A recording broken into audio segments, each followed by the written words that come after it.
This edition of MacVoices is sponsored by lynda.com, the unparalleled online video training library. For a free 10-day unlimited trial, visit lynda.com/MacVoices. And by Smile, the makers of PDF Pen for Mac, PDF Pen Pro for Mac, PDF Pen for iPhone and iPad, PDF Pen Scan Plus for iPhone and iPad, Text Expander for Mac, Text Expander for iPhone and iPad, and Disk Label. Find out more about all their great products at smilesoftware.com. Welcome to the MacJury on MacVoices. This is a Talk of the Mac community, and I'm Chuck Joyner. Folks, this is Gift Guide number 3. We're going to do a bunch of them this year, probably about one a week until we get to the big event at the end of December. And each one up till now, well, each one of these every year is something special because they're such unique gifts and it's coming from unique people, and I never quite know what's coming. Sometimes it's good, sometimes it's amusing, sometimes it's a little scary, but I'll let you decide. So let's find out who we have for this particular round. First up, and I'll do the ladies first this time, we have Ms. Jackie Dove. Jackie, it's good to have you back.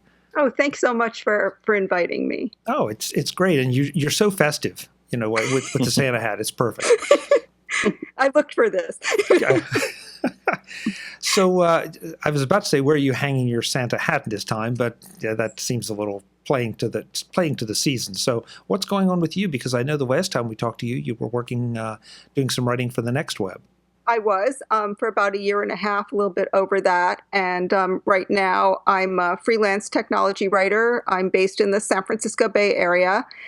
And I'm writing once again, for Macworld and also for eHow and Tom's Guide and TechWalla currently. And then there's a couple of others that I'll decline to mention right now because they haven't come out yet. But so I'm working on it. That's great. That's great. So is there a particular best way to find the stuff you're writing, or do you publish it like links on Twitter, or is it just look for your byline? Yeah, I do try to publish all of my stuff on Twitter, on my Twitter feed. Yeah. Okay, so that's a good reason to go and follow you on Twitter. If yeah, for that's no a great other reason. Yeah, but it's not the only reason. Yeah, exactly. I do publish some, photographs and a couple of quick thoughts at 3:00 in the morning. Those probably aren't so worth reading, but why am I an insomniac? That kind of thing. But basically, pretty much all of my my published work is there. Great. Well, it's good to have you. Thank you very much. Next up, we haven't talked to her for an embarrassingly long time, but that's no surprise because she's just jetting here and jetting there and attending this event and that event. Ms. Jean MacDonald. Jean, welcome back. I'm really excited to be here. I think this is my 4th year in a row doing the Holiday Gift Guide, and we always have a good time. This year I wore a special hat, so that just shows my level of excitement. I'm the folks probably know me currently as the founder of App Camp for Girls, which is the week-long summer program to teach girls how to make iPhone apps and get them excited about doing software development as a career. I've been part of this software industry for over 10 years, mostly with Smile, and I do go attend a lot of conferences, as you alluded to. This year was a crazy traveling year, but I've had a great time talking to people about App Camp for Girls. We have supporters all over the country and the world who are part of our Mac and Apple geek community, and it's great to see them. And so, yes, I do speak at quite a few conferences, and I'm already signed up for a few for next year. I want your schedule because it just looks like so much fun. It is fun. It is fun, except that you and I haven't been to a conference together in a while. I know. And somebody needs to make the Alt Macworld conference. I think we're all 4 of us here in a little bit of a social deficit, not hanging out with our Mac friends once a year at least. Well, yeah, that's a great idea, Jean.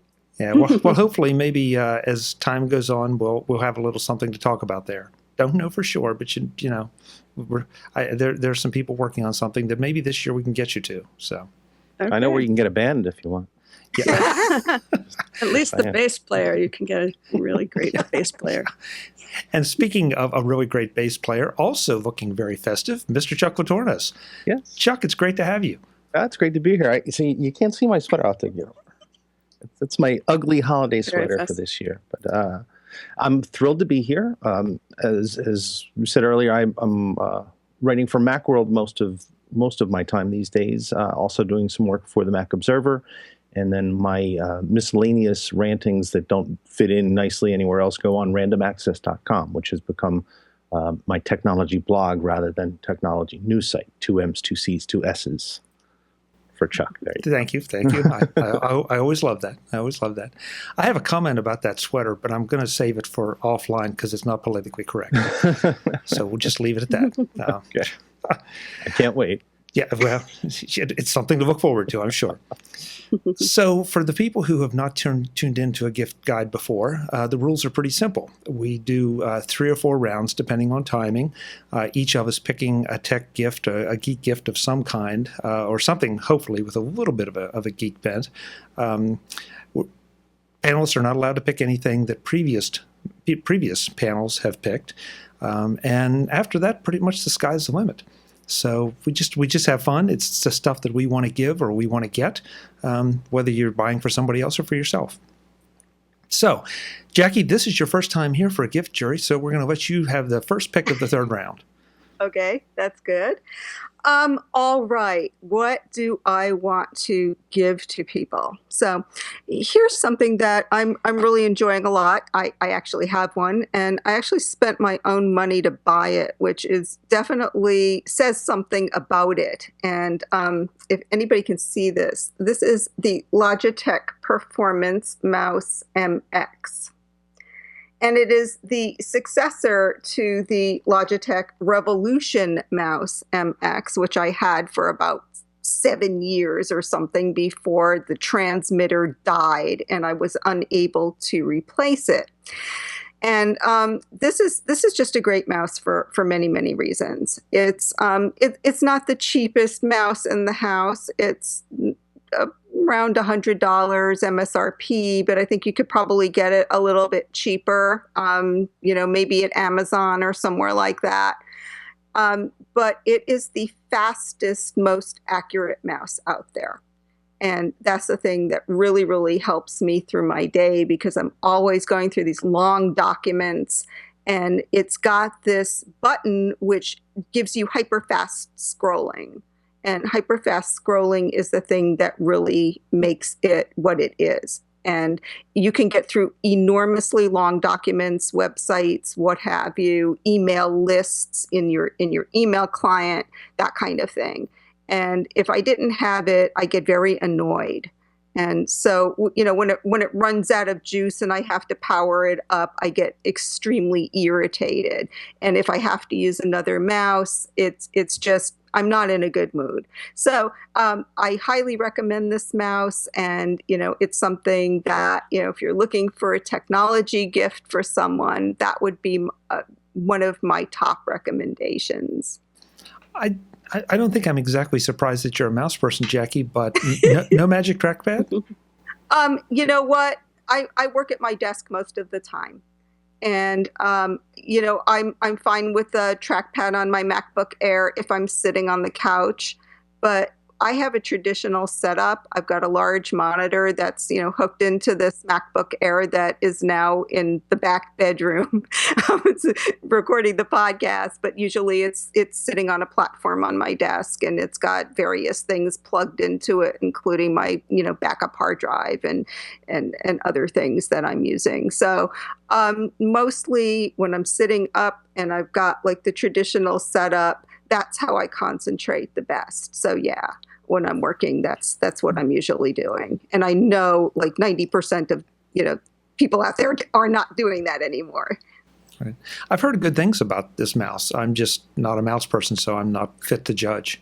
Got it. So, okay. Yeah. Okay, good. So a very practical pick to start things off. Absolutely. Okay, good. Jean, what do you have for us for the first round? So going in the opposite direction as usual of practical, although this is pretty awesome.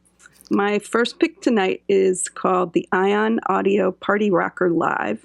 It's a Bluetooth portable system with a microphone and a built-in light show. And it's basically a karaoke machine and a light machine together. It's about the size of a small speaker. And we got one in our family a couple years ago, and we have never looked back. We always pull it out for a party. And especially with kids, it's really cool. And you can use your, so it's Bluetooth, so you can play music right from your iPhone into the party rocker. And there's a microphone so you can sing along. And then there's lights that really always encourages people to dance. So I recommend this highly for anybody who likes to party, who likes to karaoke, who has kids that like to party. It's really a lot of fun for kids. And the one that I'm going to put a link to in the notes is off of a website where list price is like $300, but you can get it for much less than that. And so I found it at one site for $115. And I just think it's the most super fun thing ever. We always get lots of smiles when we play with that. So, Jean, take this how I mean it. What is it with you and karaoke? I Have do you heard not her know. sing? She's a terrific singer. Oh, we want to give her as many opportunities to do that as possible. Yeah, it's just, I mean, this is a real passion for Jean MacDonald. And you're right, she does amazingly well. But it just, for some reason, it just surprises me. I mean, and just aside about karaoke, is not about singing well. It's just about singing and having fun, and everybody can do it. I don't know. I never did it my whole, adult life until I was at rock camp. I did the ladies rock camp program, and we had a karaoke party for our just for the camp. So it was like 50 women my age group. We had a karaoke jockey, as they're called, KJs, and it was the most fun party ever. And that was, I think, when I realized that karaoke did not need to be in some smoky bar with a lot of strangers. You could have karaoke in the privacy of your own group. There's karaoke places that have private rooms, and that's my preference for karaoke now. Or have a party rocker in your house and just karaoke with your family.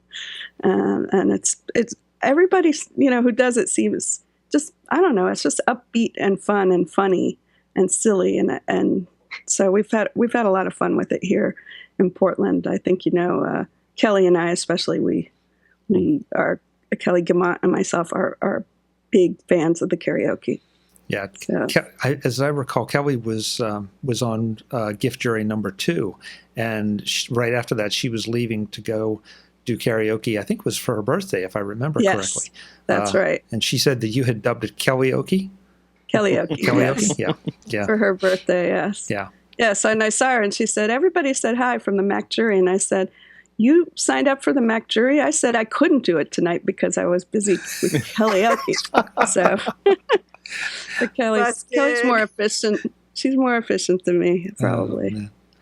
Jean, I'm glad you reminded me, because I keep forgetting to say it, that we will have links to everything that we suggest here, and for all the MacJury's. That way you don't have to go and wonder if you're picking exactly the make, model, or whatever of what our panelists pick. So please check our show notes for those links. Okay, Chuck, we're halfway through round 1. What do you have? I'm going to start off with a fashion accessory gift. So I'm kind of a watch guy. I had stopped wearing a watch for a while when I used a laptop at first because it rubbed against the computer and it caused issues and stuff. But I'm a watch guy, so I had to go back to it. And I looked up in my dresser, and I have 13 watches that I put in rotation. And I got the Apple Watch, which was my 14th watch. But once you start wearing the Apple Watch, it's hard to go back to the regular watches because you become addicted to the notifications and all the things the Apple Watch can do. But I don't want to wear just one watch. So what's the option? Watch bands. right? So if you have an Apple Watch wearer on your holiday list, you might want to consider some bands for them. I would not go to the Apple Store to buy them, though. I think, they're very expensive there. So you can get a stainless steel watch band from the Apple Store for about $500. But if you do a little digging on Amazon and look for the reviews, and it's very important to watch for the reviews, you can get some great deals on some very high quality watch bands. My favorite right now is by a company called Hoco, H-O-C-O. I'm going to try to hold that up to the camera. Nice. So it's a very high quality stainless steel band, great construction, nice clasps and all that. The color is dead on with my space gray Apple Watch Sport. You can't tell where one ends and the other begins. And instead of paying $500 for it, I paid about $35 to $40 for it. So in addition to the stainless steel band, you can find some very nice leather bands. You can even find some Milanese loop bands.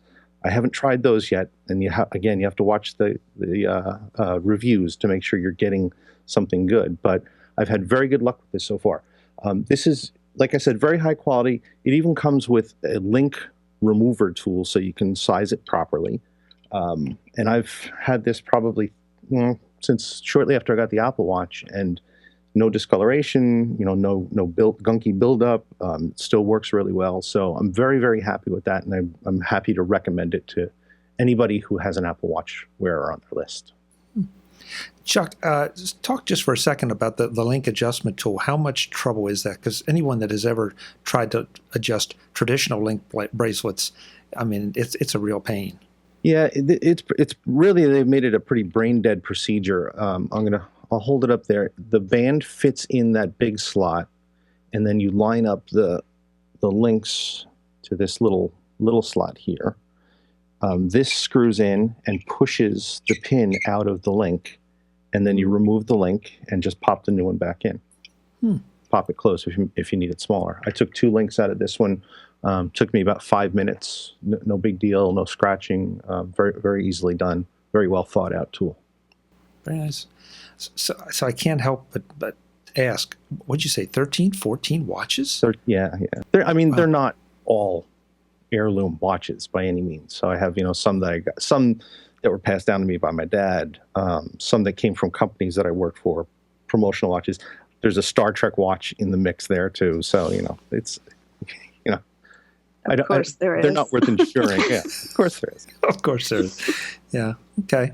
But I think it's also intriguing that you just threw in the comment that it's difficult to go back to those other watches. I assume that's because of the functionality and not just the style concerns.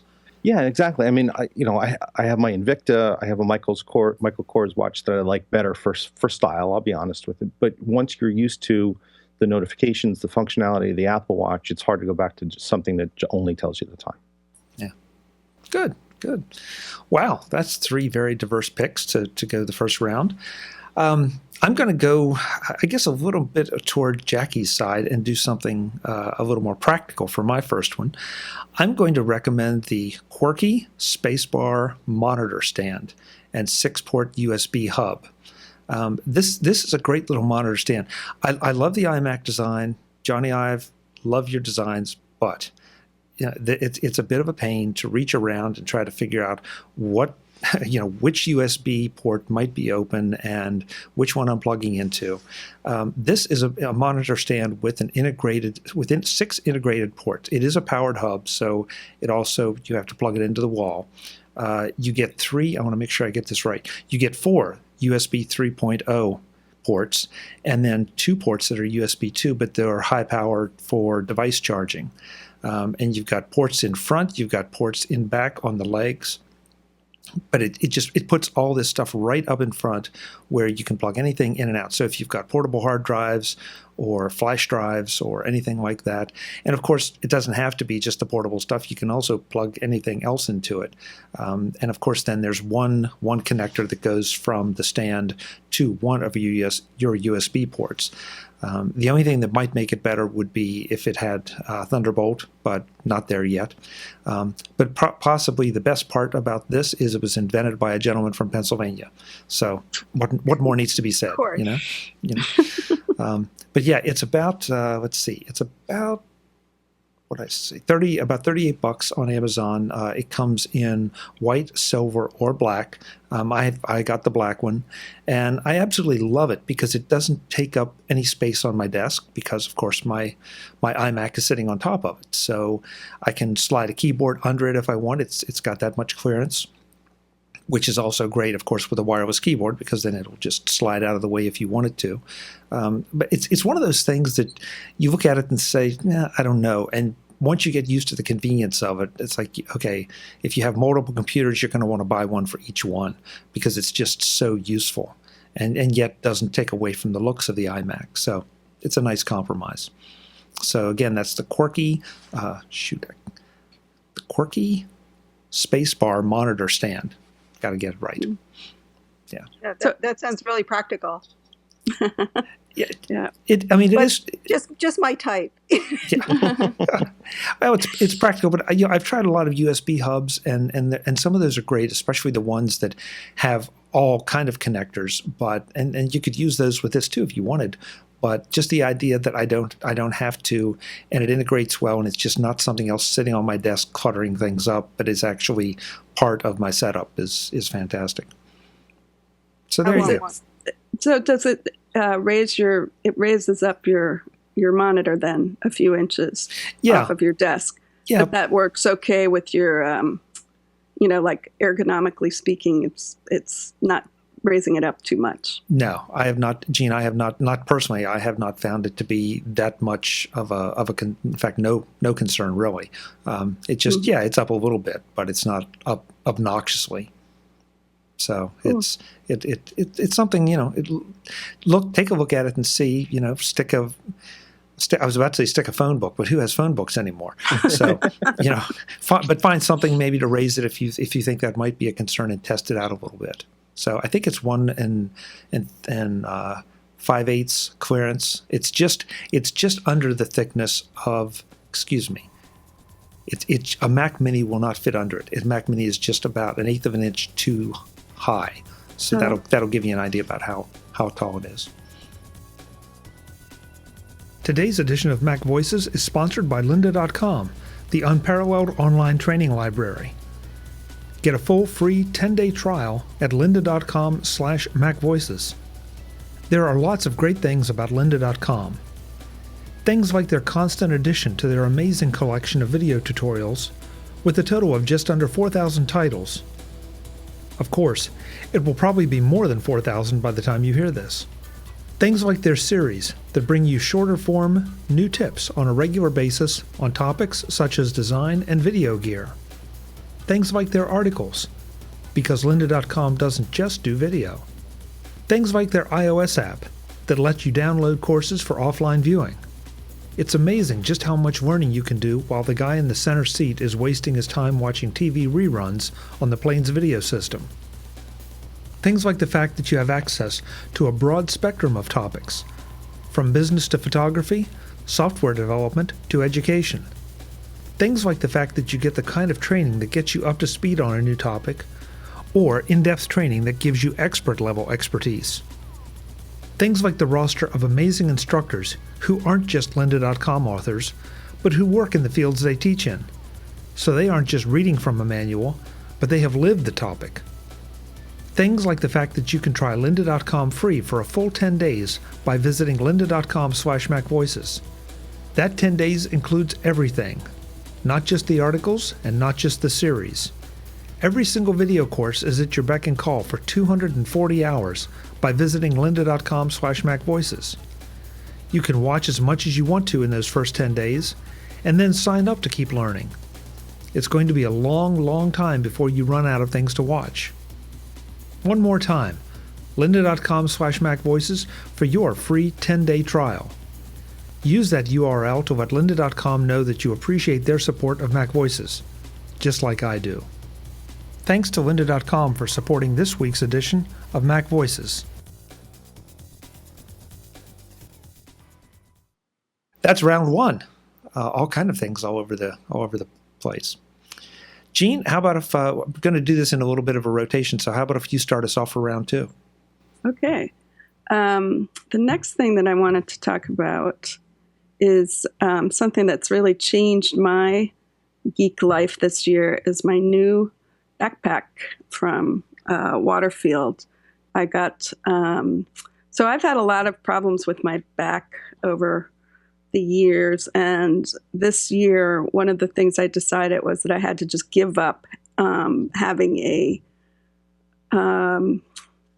shoulder bag. In fact, the shoulder bag that I had was a bag that you recommended like 5 years ago, Chuck, that Lexi Barnes? Lexi Barnes. Remember that? Mm-hmm. Yep. Yep. And it was a beautiful bag, and I carried it for like 5 years. But a shoulder bag really isn't a great ergonomic choice because, you know, it unbalances you. So my problem was that I don't like to look like I'm going camping when I'm working, you know, or at a conference or, you know, out with people. And I also don't want to have a lot of stuff on my back. So a friend of mine was in town, and she and her husband both had this backpack from Waterfield, which is apparently pretty well-known, you know, hand maker of bags for computers and iPads and other stuff like this. I wasn't so familiar with them, which didn't surprise me when I actually went to look them up online and saw how expensive the bags are. They are super expensive. This is by far the most expensive bag I've ever owned. And it's called the Staad, S-T-A-A-D. There's two versions. One is a stout, but I got the slim. And it is definitely the slimmest backpack I've ever had or even seen, because when I saw that it's like $319, and when I saw the price, I thought, well, I have to shop around some more. There must be another bag I would like as much. But I did a lot of looking around, and I couldn't find anything that was as slim as this Staad Slim from Waterfield. It's only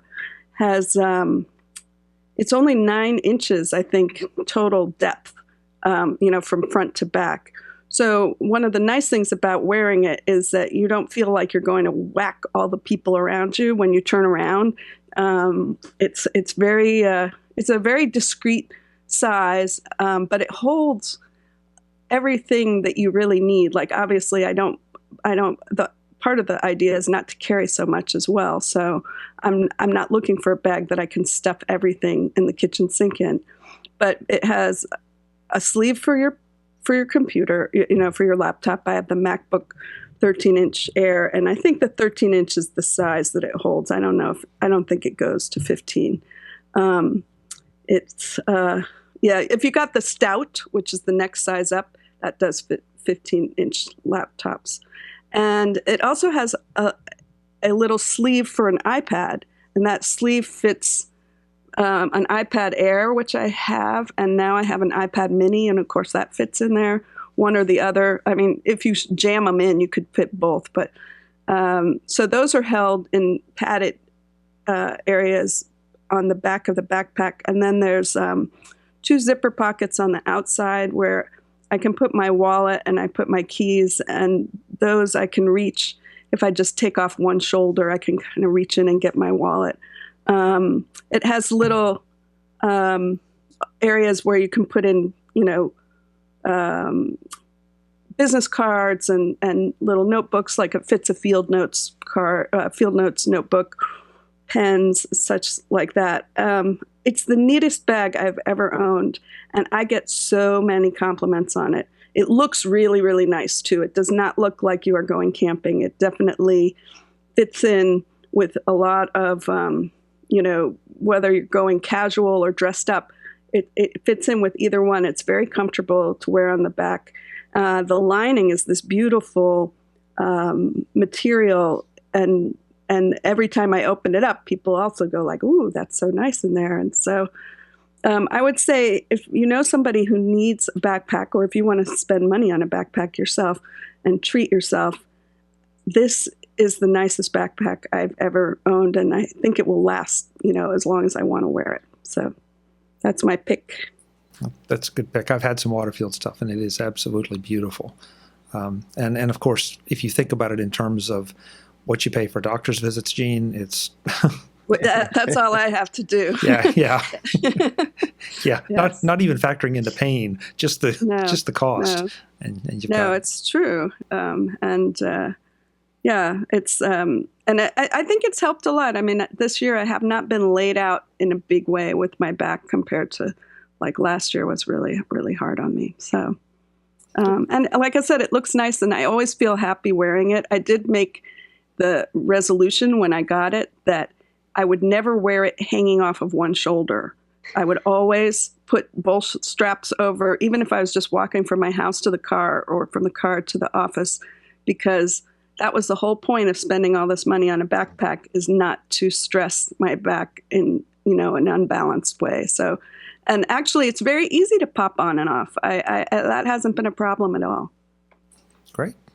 Yeah. I have to check it out, just if for no other reason, just to see what it looks like. But yeah. It looks gorgeous. Yeah, I bet. Okay, so let's see.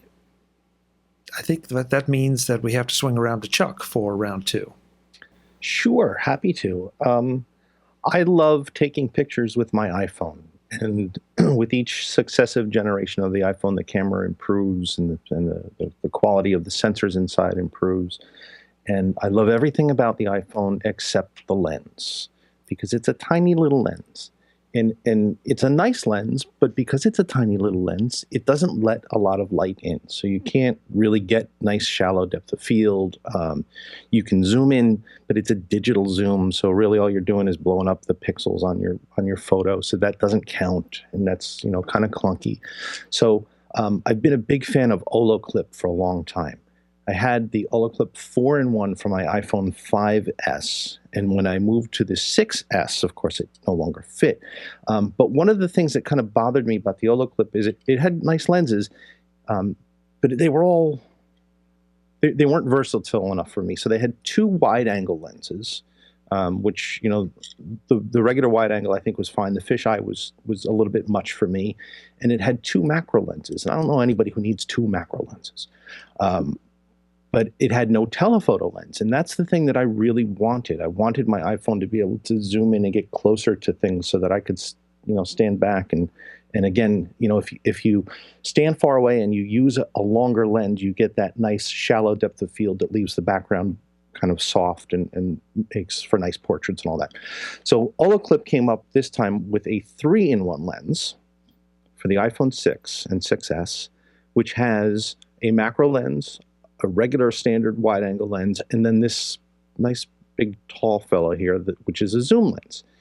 They made some design improvements which make it even better, I think. So whereas the 5S lens came in this little felt bag that always opened up and spilled the lens out in my pocket and potentially got it scratched by my keys, this comes on a little keychain and just pulls right off so that you can put it on your phone. They also make a nice case for the iPhone now, which accommodates the lens. So you don't need any kind of adapters. It just slides right on, and now you're ready to take your pictures. What they also did is, so now it slides on so you can take your front pictures with your front-facing camera, but the other lens covers your FaceTime camera. I think that's what they call it, the rear camera. The one you take yourself, all the kids take their selfies with. All the kids, Chuck, yeah. All the kids. I don't do selfies. So it's a nice design improvement that makes it even more versatile. So this accompanied with the case, which is a very nice case in of itself. It's very slim, not bulky, gives you a nice little grip because I find the iPhone 6 a little slippy. So it helps me hang on to it and protect it. So all in all, it makes a very, very nice package, I think. So if you have someone with an iPhone 6 on your list and they're a photographer or a wannabe photographer, I think this is a great gift. A little bit pricier than my last pick. This one runs about $100 retail. You might be able to get a better deal than that if you shop around for it. But, I think it's a very, very good product. And OlloClip makes nice stuff, so the quality is always there. Yeah, I love OlloClip stuff. And I love the fact that they have that little, like you said, the keychain thing. You can hang it around your neck. You can take it wherever, but the lenses don't get lost. It's just it adds so much versatility to your phone. You're right. So great pick, especially now that it's been updated for the iPhone 6S and 6S Plus. Mm-hmm. Good deal. So, Chuck, do you keep that case on all the time, even when you're not photographing? I do. I Okay. leave it on there. I tend to not put cases on my phone. I look at cases the way I look at jackets and overcoats. If it's, you wear different ones for different occasions. So if I'm going camping, not my Waterfield Designs backpack, obviously, but if I am going camping, I'll put a more rugged case on with my iPhone 5S. I didn't usually keep a case on it regularly, but because this OlloClip case is so slim and has this nice rubbery, grippy texture on it, I found I just leave it on all the time. Good. Very nice. Very nice. Jackie? Well, I'm torn because I actually had another kind of lens. So That's okay. should we discuss the alternative lens? Sure. I have this set called LensBaby Creative Mobile Kit, and I actually had it for my iPhone 5 as opposed to the iPhone 6S that I now own. So I'm not using it anymore every day, but there is one for the iPhone 6S if I want to spend another $90, or if somebody wants to give me one for review. Which is where I got this original one. But unlike most of the stuff that I get as review stuff, I don't usually wind out using most of it all the time. But this thing I sort of wound out using quite a bit. And so basically it has a mount like so. And then it has the little lenses. And the kit actually comes with two lenses. So it's the L20 and the L30 lens, and they're little teeny weeny things like this. And they have a magnetic connection to the mount. And they give you all of this special effects. Well, special effects, I don't really care that much about special effects until I found these, because these really made some gorgeous, beautiful, kind of fantasizing sort of photographs of anything that you wanted to shoot. So I have lots of flowers, I have lots of pastoral scenes, and one of them gives you the sweet spot with the focus right in the middle, and then the other one gives you the radiating, repeating images of the thing that you're shooting. And so they're really beautiful. And they're definitely a novelty, but I found myself getting kind of addicted to them, unbeknownst to myself, because it's not usually the kind of shooting I do. I'm pretty photorealistic, and when I go out there with the camera and I try to capture real things, and yet this thing sort of got my imagination going in an unexpected way. And so I'm really enjoying it, and I was really enjoying it, but I could still use my iPhone 5 if I want to take pictures with it, and so I do that from time to time, even though it's not what I carry in my pocket all the time. What's nice about it is it doesn't need a case. So, but the downside, of course, is that if you want to use a case with your iPhone 5 or your other iPhones, you'll have to remove it in order to use this bracket. And so, cases are going to be an issue no matter what. It's either you're going to use it or you can't use it. So in this case, you can't. But I found that not to be an obstacle. So anyway, that's something that I would definitely recommend for the iPhoneographer in your life. So is it just the creative lenses? Because I know that's what LensBaby is known for, is the creative stuff.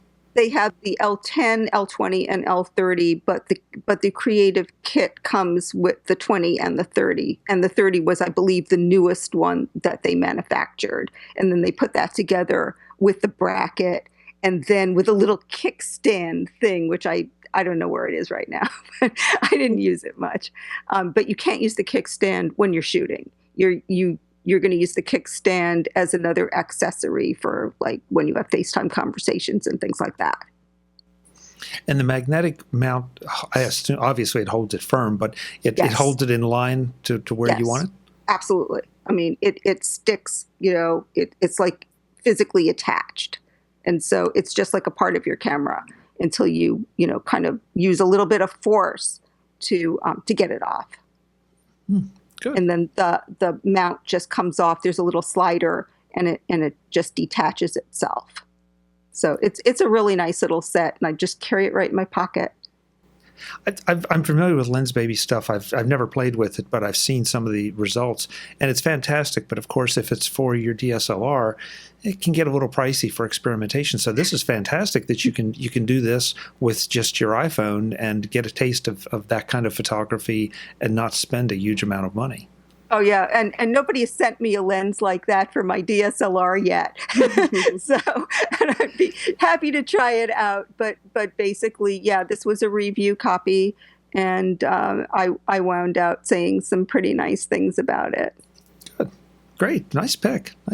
It's two different things. Chuck's is very practical, and yours is very creative. Yes, So definitely. there you go. Okay. Well, my second round pick. I'm going to go a little bit practical again, but I'm going to sort of piggyback on Gene's thing with cases. I think cases are important. I don't think they get nearly enough credit because they protect your equipment, they make it easy to transport, they keep things organized. Last year at CES, I got a Case Logic contrast action cam case for my GoPro rig, and I love this case. Because if you're a GoPro person, you know that you've got all kind of little mounts and attachments, and the biggest problem you have is trying to keep them all together. They disappear way too quickly into the bottom of your bag or just get lost, period. This has a nice little cage that you can keep some of that in. It's got a place for your GoPro. With the exception of only the larger mounts and larger things that like clamps and all that. Everything fits in it, zips shut, and as you can see from the photo, it's got a neon green interior. So with all the GoPro stuff being black, again, it's easy to lose things or not realize it's there. And it makes it very easy to find this. Obviously, it can be used for any action cam or really anything that you want, but it's designed for the action cams, and it's not terribly expensive. It's $35 on Amazon, and it protects your investment because the GoPro cameras are rugged, but still, you don't want them banging around in the bottom of your backpack. This is not a huge case by any means because, of course, the GoPro is kind of small until you start adding all those attachments, but it can easily fit in your backpack. So it's a case within a case, if you will. But again, keeps it organized, keeps it safe, and I love it. It's the permanent home for my GoPro stuff. That way, anytime I'm going to go and use it, I just scoop up the case, everything's right there, and go. The biggest question is the GoPro charged? But other than that, and I wouldn't want a battery built into it. I'm sure somebody's going to say, well, we're going to build a battery into one. No, please don't, because that just adds weight. We don't need that. So yeah, so the Case Logic contrast action cam case. If you have a GoPro camera or any other small action cam that you want to keep organized, this is what you want to get. Practical. Cool. Sounds good. Practical, yeah. So that's halfway through, and it's a lot of diverse gifts here. But a couple themes seem to be emerging, I think. We'll see if they continue. Chuck, round 3. Let you start this one. Sure. I'll go real practical this time. So I wrote an article for Mac Observer a few weeks ago, and I led off with the premise that Wi-Fi is great, unless it's not. So, Wi-Fi is a terrific thing. It leaves you untethered. It lets you move around.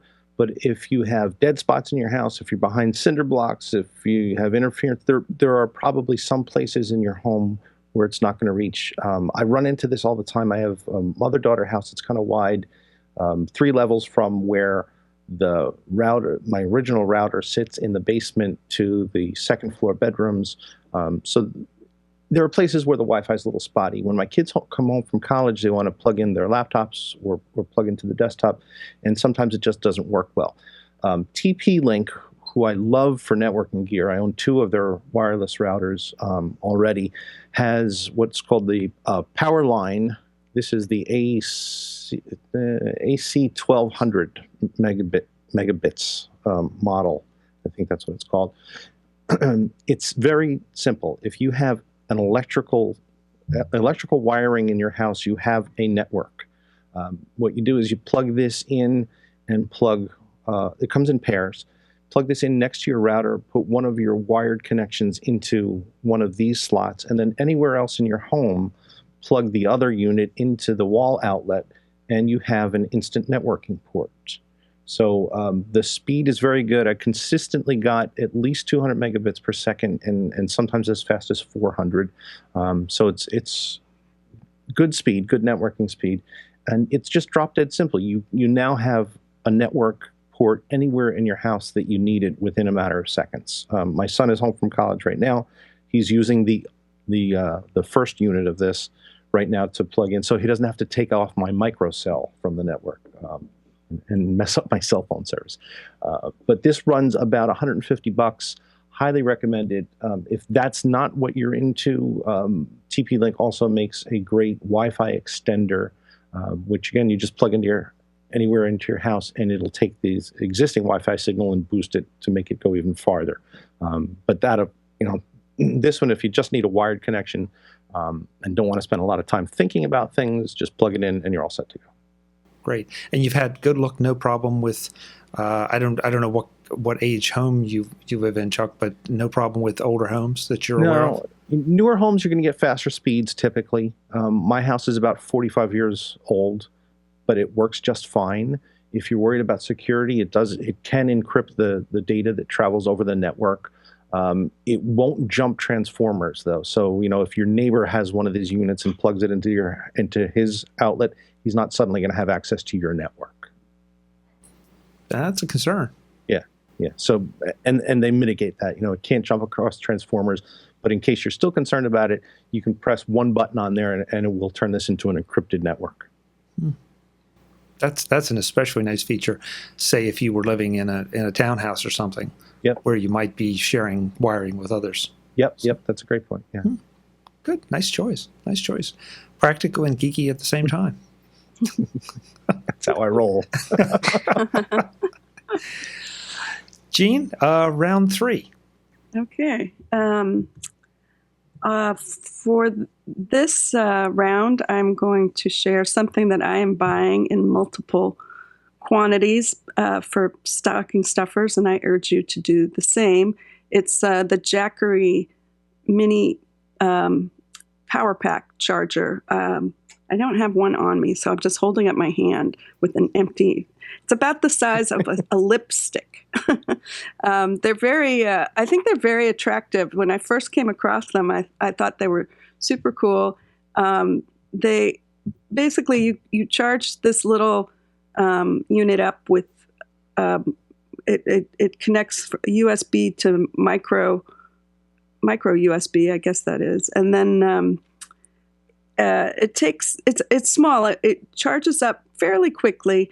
And then it has enough charge to repower your iPhone once, which is usually as much power as you need, for a short trip. Say if you're out all day, this can get you to the end of the day if you've been doing stuff with your iPhone that uses up a lot of power. It's what I really like about them is they come in these cool colors. I'll probably be buying, there's a gold one, which I think is just very classy looking. And it's right now on Amazon, it's $12.99. So list price of this was $70. I bought it last year as a gift for some app camp volunteers, and it was $20. And now they're $12.99 or less. If you get the orange one, it's $11. But yes, so the gold one, and then there's a pink one, which is $15. And that's very pretty looking as well. And there's black and silver as well. I don't believe in carrying around a big purse. So I always have this very small bag that just holds pretty much my wallet and my iPhone. And I can also stick this charger in there as well. And I just leave it in there so that wherever I go, if I've noticed that I'm getting low on a charge, I have something to go to top it back up. And the other advantage of carrying something like this around, I would say, is that it's a nice way to make friends, because when people are low on charge and they need a charge, you can just say, here, use my charger. It'll get you back up. And it works pretty fast, too, in terms of charging you up to a usable percentage. So it's called Jackery is the manufacturer. I also have one of their bigger chargers that will charge your iPhone up 3 times. And I have that in my backpack, which I carry that around. But I just think that this mini one is so cute and it's so cheap. And it's a perfect size for a stocking stuffer. So that's my pick. So you pack a lot of power in your backpack, Jean? I do. I carry that thing around. So the bigger one is about not quite 3 times the size. It's a little. It's kind of a small brick. It's also I've got the orange one of that one, and it wouldn't fit in my pocket or in my purse, but it fits. It just sits at the bottom of my backpack, and I kind of forget about it. And then if I'm on a plane, that's when it could be useful. If I'm out, although we're starting to see charging opportunities in the airports and on airplanes these days, but it's still nice to have your own source of power for a device such as the iPhone, which you really can't live without. So. Yeah, for those times you end up sitting on the runway and you're running the juice down. Yeah. You do. Yeah, and I think when the Apple Watch was first coming out, and we talked a lot about amongst ourselves about whether the charge would be enough for a whole day or not. And my experience with the Apple Watch is it stays way charged, easily all day. The problem is that communicating with the phone runs the phone's charge down quickly, depending on, I've just upgraded to the 6S and I don't notice it as much, but I had a 5 before and the power went down pretty quick during the day compared to before I had the Apple Watch. So anyway, I think this is a perfect little gift for anybody who has an iPhone. It probably works with Android phones as well, but that's not what this show is about. Yeah, as an afterthought, it works with an Android device. Can I just tag on to Jean's pick a little bit there? Sure, Chuck. So Jean was talking about the big battery that she keeps in her backpack, and I was going to have one of those as my pick, and I saw somebody else picked it before, so we're not supposed to repeat. But another use case for that is for camping. And I think on our last gift show, Chuck, last year, I think I talked a lot about how to charge your iPhone and other devices when you're going camping for a weekend. We talked about things like solar chargers and hydrogen fuel cells and electric heat generated electricity like pots that charged your iPhone. And battery technology has gotten so good since the last time we talked. I forget about all that stuff now, and I take one of those big brick chargers, throw it in my backpack. It's not even probably as heavy as some of the solar panels that I used to carry around. And it's got, 20,000, 21,000 milliamps in there, more than enough to charge your iPhone several times. So it's made life much, much easier for us outdoors people because we no longer have to, worry about whether the sun's going to shine so we can charge our phones. That's a really good point. And, another thing that I use it for is if I'm in a hotel where they do not have well-placed outlets, which surprises me sometimes when it's something that I can use to just keep my phone charged overnight. And then I can always charge up the charger, if I'm in a hotel for a couple of days in a row, and I can charge up the charger during the day. But I can't have the phone so far away from me if the plug is on the other side of the room. So, yeah, that's a great use. Yeah, and then you don't have to sit on the floor anywhere you are and start plugging into the outlet. It's great. Oh, yeah. You hardly ever see that in the airport anymore. Not in the airport, but other places. Yeah. You have to compete for that floor space, Yeah, it depends on which airport, Jean. That's true. I'm spoiled. Yeah. And Chuck, you're right. The battery technology's gotten so good. Why are electric cars taking so long? I just They might be here before you know it, Chuck. Fine with me. I'd love it. I'm tired of paying the oil companies. But that's another show, too. Jackie, round 3, what do you have for us? Okay, round 3. What do I have? I think that Google Cardboard is really cool. And here's one of my lower priced picks.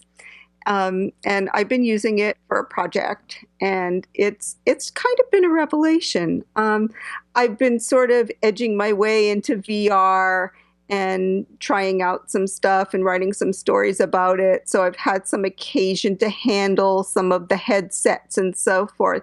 But I think that the Google Cardboard is a fabulous low-cost entry into the world of VR. If you have a question about it, what it does, how it works, what you see, this is like, the Google Cardboard is $23.99. And so if you're curious about that, either buy a subscription to the New York Times, or, which is considerably more expensive, or just go and buy a Google Cardboard. And there are clones of this Google Cardboard thing too. So like olloCase, I noticed tonight, was selling theirs for $17.50, something like that. And so there's a lot of variations on that same theme, but they're all compatible with the apps that will run on Google Cardboard. And they're all kind of made the same way too. They've got, that heavy duty, paper construction. And it's a really, and the lenses and the whole thing. And of course, you can make one yourself if you want to go out and buy the materials and so forth.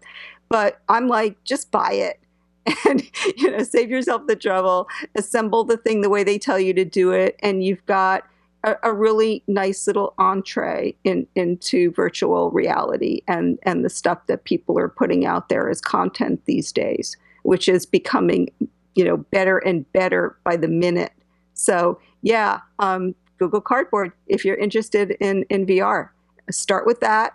And then maybe a year from now, when some of the other more advanced headsets are out there, you might want to supplement your supply and get something else. But this is a great start. I'm so glad you recommended this, because I've seen these talked about so often, and I'm just never quite sure about, what's the experience going to be like? And it's certainly a lot more palatable at about $20 or $30 than it would be with the price of an Oculus Rift.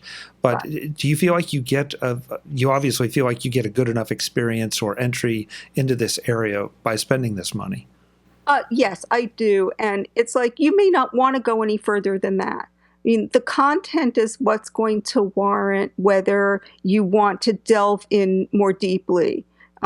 But there are headsets out there for $100 right now. There's what I believe the Samsung Gear VR might be out there. Now, I don't have one of those phones. But it's like, if you want to just try it out, if you want to, get a good idea. And, I've had a really good experience with it where I actually didn't think it was that promising, but the content is what really makes it, though. And so you have all of these, video houses coming out with, Jaunt Player, Verse Player. The New York Times has its VR player, and they all play in the Google Cardboard. And it's sort of become like this little de facto standard, just, unbeknownst to people. It's like, wow, okay, yeah, we can make it, we can make it compatible. And so you can just pretty much view almost anything that's out there right now with it. And it's really interesting. And I was, I get kind of caught up in it. And, not really intending to. And I'm like, why did this project take me like all day? Oh, because you've been sitting there watching VR videos all day. That's why. And so I think that's kind of testimony to how interesting it is and how amusing it is. Well, and especially somebody in your position that gets to play with a lot of these toys, that you find it that absorbing. Maybe it is absorbing. Yeah. And I mean, the content is really advancing rapidly. I mean, that's the whole thing about VR, is not really the hardware so much, but the fact that we're just ramping up right now in terms of what can actually be viewed. And so as people start to see that this format is very accessible, then they're going to start putting more out there. Good. Thank you. You've convinced me that it's worth the investment. Oh yeah, definitely. Good. I highly recommend it. Okay. Well, my fourth round pick, whenever I do these, if at all possible, I like to try to recommend something that I use every day, because that is about as good a testimony as I can give it, that it's that useful. And so I'm going to recommend a free app that if you do any driving at all, I think you want to pick up Waze. W-A-Z-E. Oh, yes. Yeah. Good. Testimonials. I think I had it. Yeah, Waze is a traffic app, traffic navigation directions app. It's kind of all rolled into one. What makes it different than, say, Apple Maps or some of the others is that you have the opportunity to report things on the road. Police, traffic hazards, inclement weather, which is, I saw that for the first time a couple months ago, and it's like, I've never seen a weather alert. And it was one of those situations where you're driving along and all of a sudden you drive right into a fog bank, and somebody had put an alert up for it. So obviously, the more people that are using it, the better the information. If you're in a rural area, it may not give you as much, but you're going to be surprised at how many times you see on the map, another Wazer, as they call them, driving down the other direction or driving along with you. Go to an urban area and it's crowded with people using it. The newest version has some voice control. They just added 3D touch to it. If you want to, you can get some customized voices. Sometimes they can be free. Sometimes you'll pay for them. All this summer, I was driving around with Arnold Schwarzenegger giving me directions. I didn't pay for it, but since Terminator Genesis came out, it was part of the promotion. And after a while, it can get a little old, but it's cute. So did Arnold. Yeah, and and it's a little bit disturbing for your passengers when your iPhone is sitting there on the dash and danger ahead, watch out, and in Terminator speak. So it's fun, but more to the point, it's very practical, and I've had it route me around traffic problems. When I know the route I'm driving, and it's like, why is it telling me to turn? All right, I'll turn just to see, and then I realize it's taking me around a traffic problem. And so it's saved me time as well as everything else. I guarantee you it saved me a few tickets as well. So by all means, check it out. WAZE in the App Store. For you Android people, I'm sure there's a version, but I don't know for sure. But definitely all you iPhone people, go for it. Yeah, and it's gotten us so much better, even in the last few months with the routing around hazards and traffic jams and things like that. I use it every day I have a 50-mile commute, and I use it every day, and it saves me time every day. And we just drove down to Georgia from New Jersey to have Thanksgiving dinner with my daughter, and 2 times it routed us around pretty severe traffic jams and probably saved us about 2.5 hours of driving. And being stuck in those jams. There's a certain amount of you have to kind of give yourself over to it and have confidence that when it's taking you out of the route that it knows what it's doing. But usually it does. So yeah, good. Do I believe you, Waze? Well, that's probably true of any of the traffic things. And any of them are only as good as the information. And that's, I think, what makes Waze great is it's not just drawing from some database maybe that law enforcement is doing or the emergency services.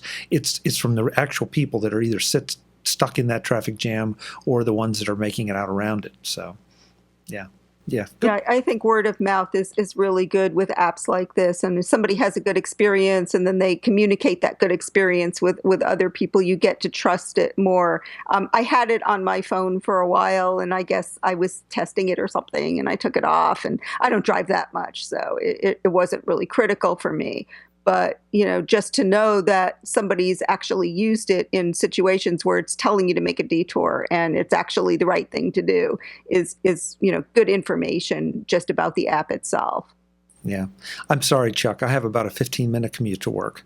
But even that, that's one of the challenges of a short commute. You know how long it should take you. And if there's a traffic problem, it's going to amplify it because you don't leave any leeway at all. So right. Nice to have. Enjoy your commute. Thank you. I will. Today's edition of Mac Voices is sponsored by Smile, the makers of PDF Pen for Mac, PDF Pen Pro for Mac, PDF Pen for iPhone and iPad, PDF Pen Scan Plus for iPhone and iPad, Text Expander for Mac, Text Expander for iPhone and iPad, and Disk Label. Find out more about all their great products at smilesoftware.com. With the arrival of iPad Pro, the long-running discussion of the iPad as laptop replacement has been rekindled, with all sorts of new fuel on the fire. I'll leave at least part of that discussion for another time, but what I do want to point out to you is that no matter what Apple platform you decide to use, Smile has you covered with versions of their killer apps for both. Text Expander is a must-have app that lets you create snippets of text that expand into anything you like. Corrected or specified words with the correct capitalization, paragraphs of boilerplate text, HTML code, and much more. Text Expander can take text from your clipboard and manipulate it, changing case, changing format, and a lot more. Or you can trigger OS X automation if you need to. Create forms for others to fill out. The list goes on. And Text Expander for iPhone and iPad bring that functionality to your iOS devices and now to the iPad Pro, so you can keep the productivity train rolling. Better still, by using Dropbox or iCloud, all of your snippets created on one platform are automatically synced with the other. No recreating, copying, or other maintenance necessary. Just clean, simple, smooth productivity. The way you like it. The way it should be. The Smile way. Why not find out just how much time and effort Text Expander can save you by downloading a free trial at smilesoftware.com. Take it for a spin and discover the power tool that so many of us have been benefiting from for years. PDF Pen and PDF Pen Pro are also available for both the Mac and iOS platforms, but that's a story for another time. For now, visit smilesoftware.com, try out Text Expander for free, and tell them you heard about it on MacVoices. Oh, and while you're there, take a few minutes to check out the spiffy new Smile website. You're seeing some of it here, but there's a lot more to explore. That's smilesoftware.com for some of the best productivity apps for Macs, iPhones, and iPads of all shapes and sizes. Thanks to Smile for being the longest-running sponsor of MacVoices. Okay, so we're up to round 4. So this is the time to take your final best shots and off of your list and see what you have. And Jackie, I think that we started with you, so we'll end with you going first for round 4. Okay. Here's something I don't have, but that I would like. Hint, hint. It's called the Petzi Treat Cam. Now, this actually, well, it's as much for me as it would be for my cats, but it actually is, it's a Wi-Fi connected camera that's sort of like a surveillance camera. And it lets you, view your pets and say, but you can also communicate with your pets. You can play with your pet. It has this, one of those laser pointer type toys that cats are really addicted to for the first 5 minutes. And after that, they're like, okay, what else do you have for me? But, for 5 minutes, this is good. We can live with this. But the best thing about it is you can set it up to give your cat or dog treats. So you can load it up with your Petzi treats, and it will dispense treats when you're communicating with your pet. So, and you're, of course, not there. You're at the office or doing something else or out or wherever you are that is not there next to them. So it gives you that, whole feeling of being with your pet and interacting with your pet and giving lots of love to your pet and having, a good relationship with your pet, even if you're, at the office 10 hours a day, like some of us know can happen. And so that you're not, spending all day long every day just wondering how they are and them pining away for you. Okay, explain this to me. How you? I understand how you could see them, but how do they interact with you? Is it a two-way camera? They can hear you. Oh, they can hear you. Okay. Yeah, they can hear you talk. They can hear you talk to them. They can interact with you while you play with them. There's like this camera that actually takes selfies of them while they're retrieving their pet treats. So it's got a lot of different little uses. It's very cute, and it's it's not cheap. It's got, my understanding is that it has this wide angle camera. It's got like night vision and, high quality audio, and this treat launcher that, you can have, any kind of dry, crunchy treat. You don't have to use their treat. You can use your own treat as long as it's, fits in there. And, it's just like, I want one. That's all, My cats would really, I think, when I used to work in the office and when I was gone, 10 hours a day, and even longer than that most of the time, they would have really, really liked that. As I say, I haven't actually tested this out myself. I've read about it, but it's definitely interesting. And if people have pets, it's something that, might be really cool. You did say pet treat launcher, right? Yes, a pet treat launcher, which means that it will spit out little pet treats. And actually, I do know somebody who got one as a review copy, and he liked it a lot. Does it spit them out like a Pez dispenser or a pellet gun? Yeah, that's what I want to know. I'm not sure. I'm suspecting it probably just sort of launches them out of this opening that it has, and it probably just, deposits them nearby where they can see there, and they can smell the little food pellet coming out and then get to eat it.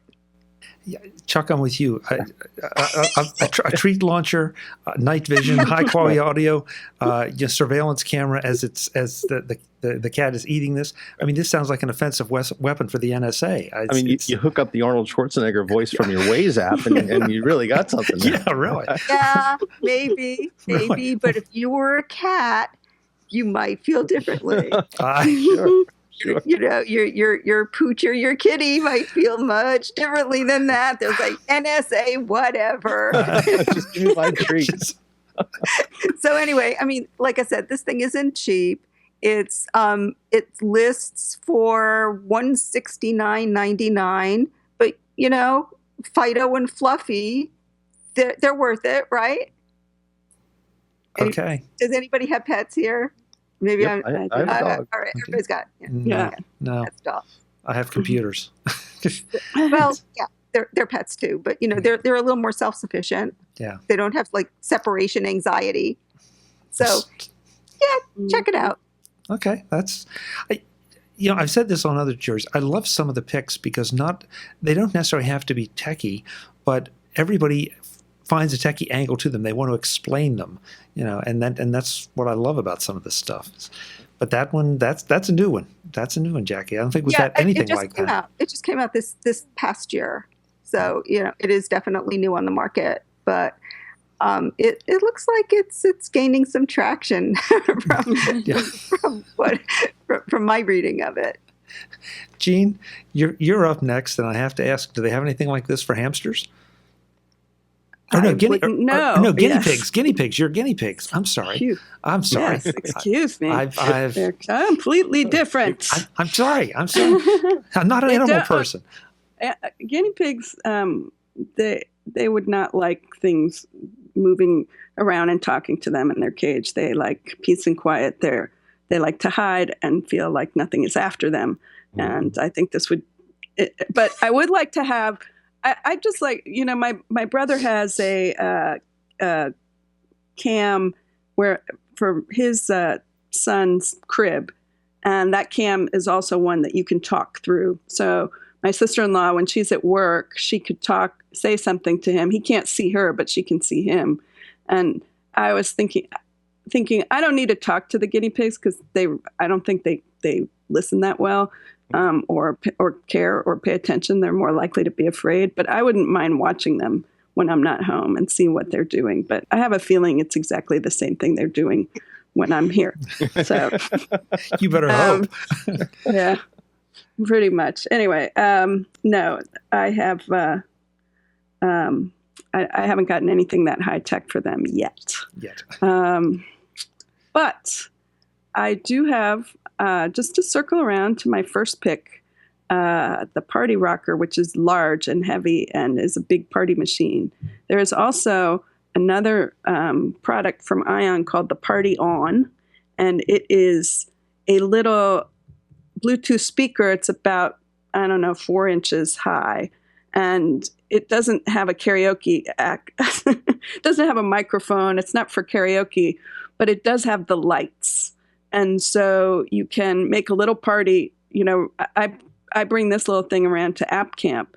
And when we have, at the end of the week, we have a pizza party for the girls, and I let them hook up their songs, and play their music through the Party On, and the lights are on, and it's an instant party.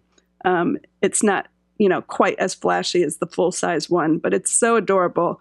It lists for $29.99, but it's definitely could be had for smaller for less. And I used to have a Jawbone Jambox, which I loved, and I've misplaced it. So I've been using the Party On as my Bluetooth speaker. You don't have to have the lights on.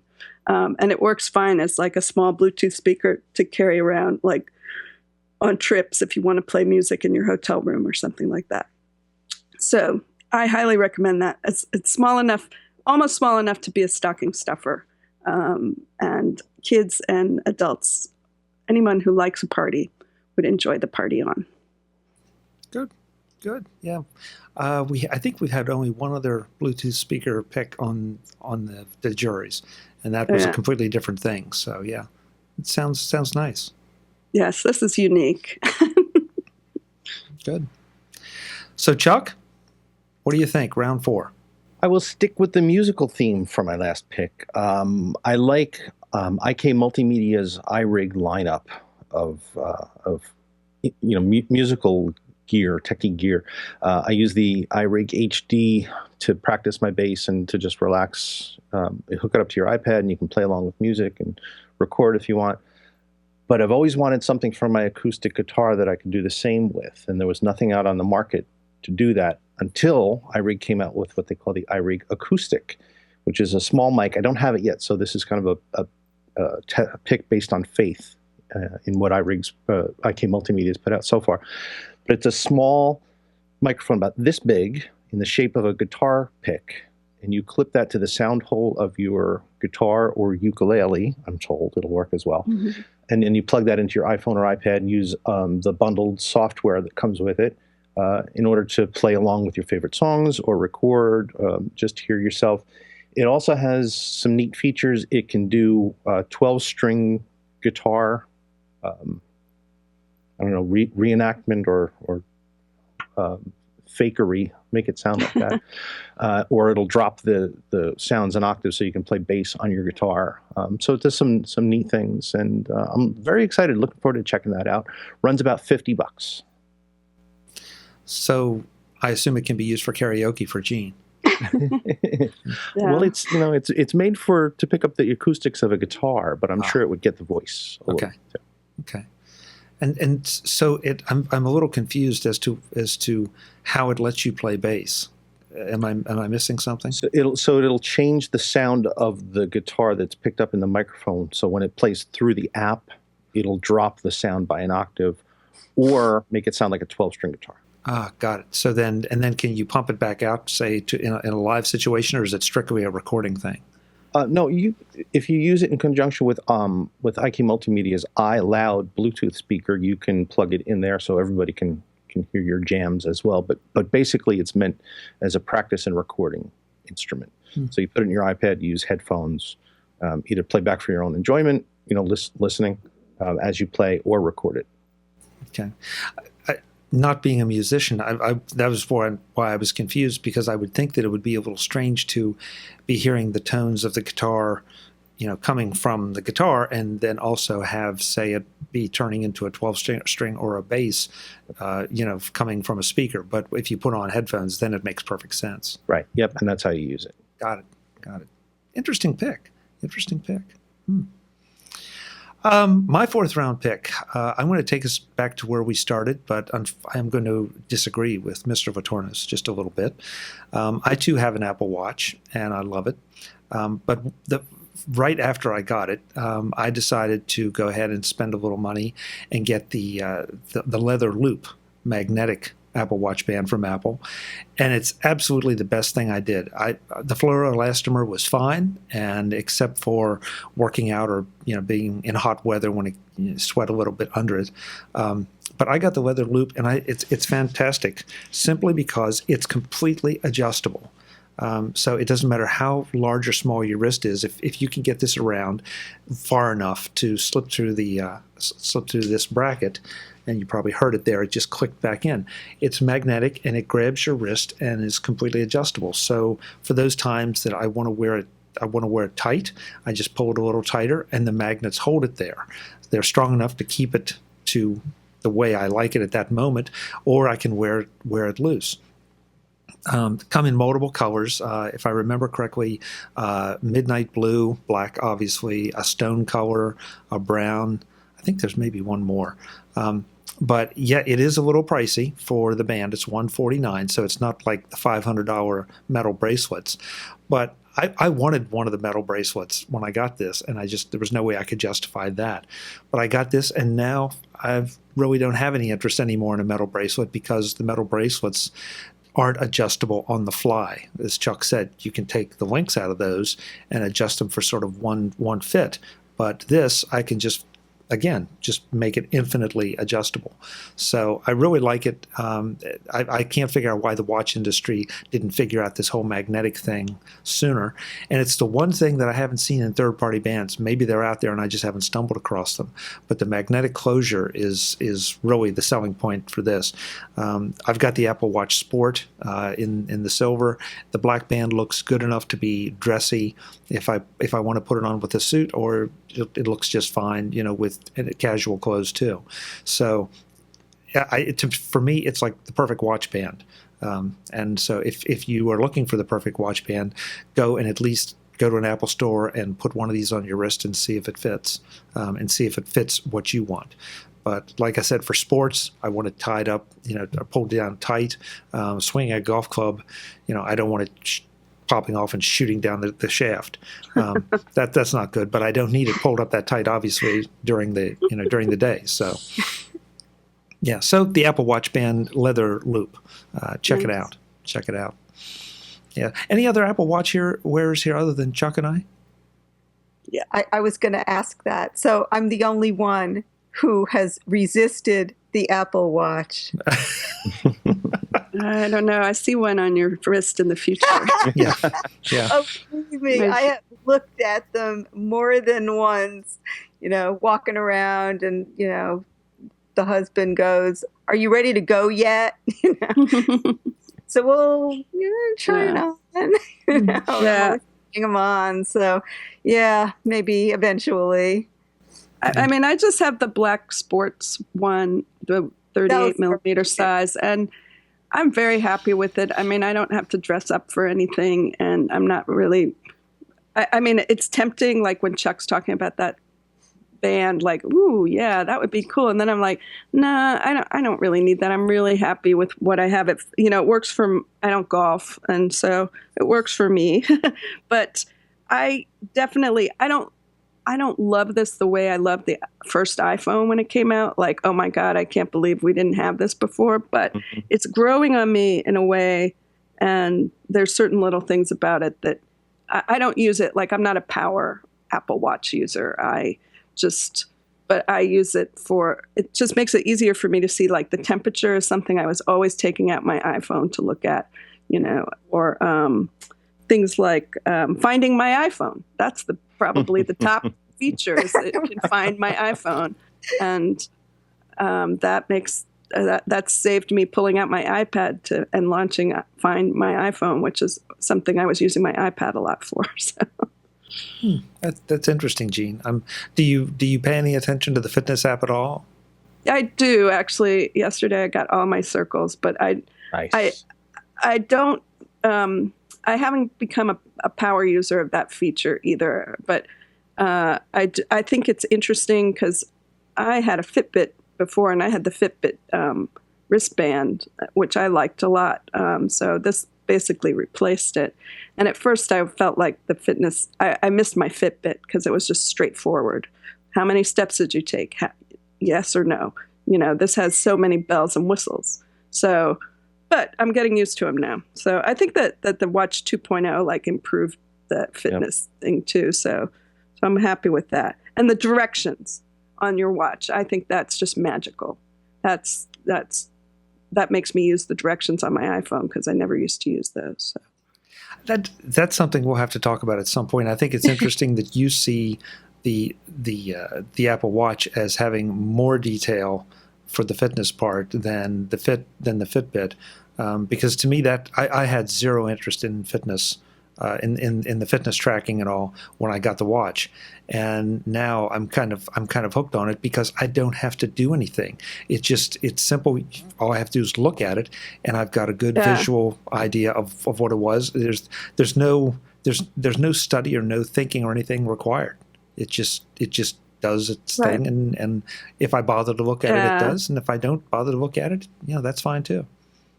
Yeah, but it's a little opaque to me, how it counts some of the stuff. And the Fitbit was you walked 1,000 steps, you see 1,000 steps on your Fitbit. And if that's your goal, that's your goal. And actually to find your steps, I find that, I don't know. Anyway, if people who are thinking about getting an Apple Watch for themselves for Christmas should just do it. But I'm happy with the cheapest one. I didn't really want to spend a lot of money on a device that who knows where it was going. But I'm not that picky about style and fashion as most people who know me know. So, or anybody who is watching this video podcast sees me in my hat knows. Your hat's great. It's a stylish hat. It's a very stylish hat. But at least Jackie has the traditional Santa hat. I need one of those. Yeah, Jackie just looks silly in this Santa hat, man. Not as silly as I look, Jackie. So it's good. I think the thing about the Apple Watch that kind of put me off a little bit is that it seemed very big. Even the smaller one was big. And I guess I'm not used to wearing this big thing on my wrist. And so I think that was kind of the bigger thing for me, notwithstanding that I gave up wearing watches when I started carrying my iPhone around because, I don't know, maybe Weather Kitty will look just as good on the Apple Watch, and I would be really interested to see whether Weather Kitty looks really good or whether Weather Kitty even goes on the Apple Watch. That would be my big question. Because now I'm just taking out my iPhone to look at Weather Kitty.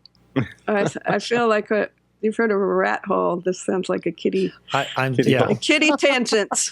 I'm going to just ask for clarification and then move on. But Weather Kitty, I'm assuming, is a weather app. Oh, it is. Yeah, okay, it's a brand new weather app, and every time you take it out to look at the weather, it has a different kitten. Oh, awesome! I was afraid you were going to say it meows or something. Okay. No, it doesn't meow. Good. It's completely quiet. Okay. But it's a really good weather app too. I mean, it's got a lot of detail. It's got 10-day forecasts. It's got every hour of the day what temperature it's going to. I mean, it's a really good weather app too, and it just has that extra added attraction of having a brand new kitten every time you look at it. I think Jackie, what the internet was made for. Yeah, Jackie just snuck in an extra pick. I didn't mean to, but yeah, that's cool. Okay, that works. Guys, thank you. That's 16 plus great gift ideas and a lot of versatility and a lot of different things. That's again, that's what I love about this stuff is there's just so many great ideas out there. And depending on, Chuck, came up with a music device that I don't think anybody else has picked a music device that's been on. So good. So let's go around the room one more time, let folks know where they can find you or follow you or whatever you want them to do with you. Chuck, how about if we start with you? Oh, sure. Thanks. On that note. Yeah. Well, let's just say, if you want to follow what I'm doing, you can go to Twitter. I'm at Chuck Tournous. You can spell it. It'll be in the show notes, I'm sure. You can also check it out, macworld.com, which is where I'm spending most of my time. The Mac Observer at macobserver.com, and of course, random access to M's, 2 C's, 2 S's.com for my ramblings that don't fit neatly anywhere else. And that's sort of the repository of my other writings too. I'll flip you over to anything new that I've done on either of the other sites. Great. It's good to have you. Have a great holiday. Thanks. You too. Great to be here. But you have to wear the sweater. And, okay. Yeah. Until my daughter takes it away. Yeah. Jackie?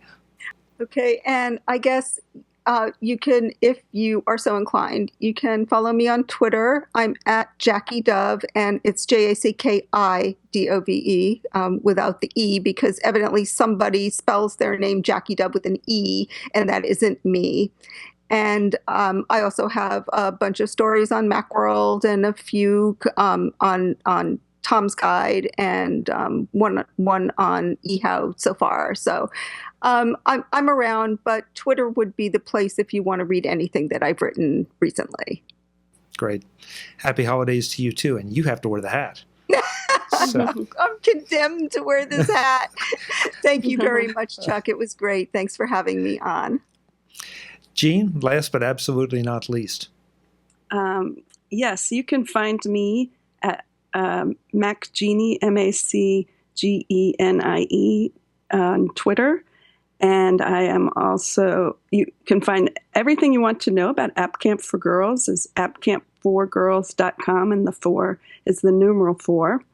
And I am also, if you want to see me in person this year, I'm going to be speaking at 3 CocoConf events in March and May in Yosemite, in Seattle, and in Chicago. And that's a really wonderful conference series. If you've never been and you're a developer or you're interested in developing, I just can't say enough good things about CocoConf. So I'm excited to be working with them again this year. And folks, if you get the chance, definitely go and see Jean. She's a great presenter and has a lot of great messages. So happy holidays to you. You too have to make sure you wear the hat for the holidays. I am. I'm just going to go. I have to run out and meet my sister. I'm going to go right the way I am right now and let myself be mocked if I am mocked. No. Well, please tell her if we send her best. I will. Great. Folks, I'm Chuck Joyner. This is MacVoices. You can find everything I do here. You can follow me on Twitter. I announce the shows as we do them, and occasional other things from my life. It's not that exciting except for this, but it's mine. I don't know what that was. Until the next time, thanks for watching. We'll see you again soon with another MacJury gift guide.